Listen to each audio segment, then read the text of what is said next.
nó là bây tuần rồi đáp bạn đây là sẽ nó tại này vậy là câu có xài tại này là cây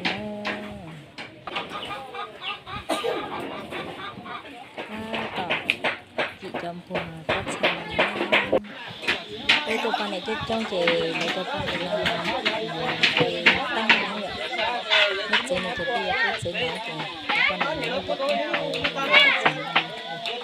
给地道摇没眼睛吗？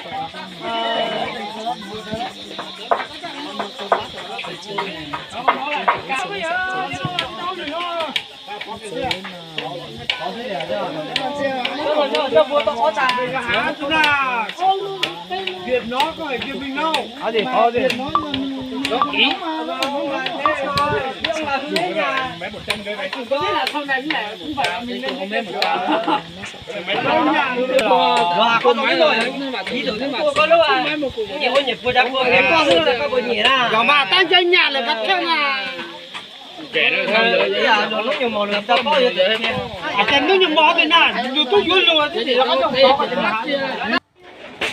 Nó chỉ cứ cái tờ không tay nó chỉ có không tay này, đường tay nó lên thì cái gì không thuộc bất gì.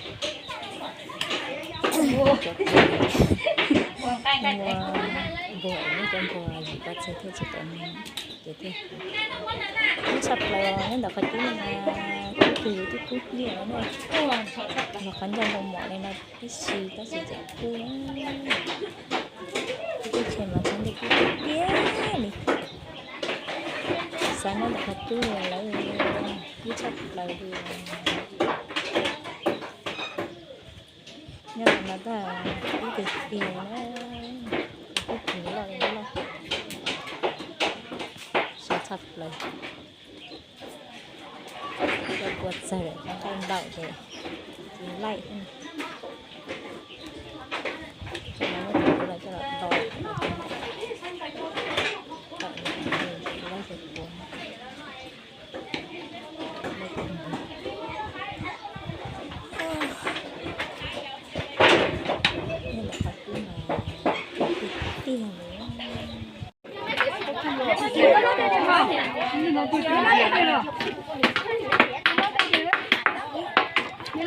nó đẹp hơn là đấy như thế.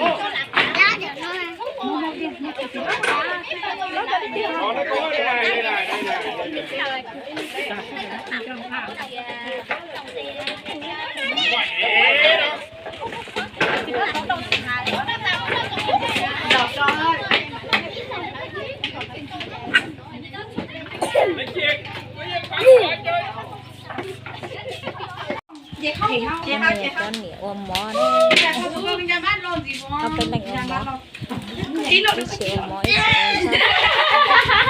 ở đây là có xe này xe on lên đồng con này on lọc con này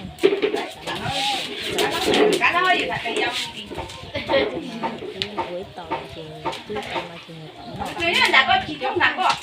nè vào chế nó trong này của nó có nói là được cái nó cái nó có nó là có nó trả ô để chúng nó có tỏ sáng rồi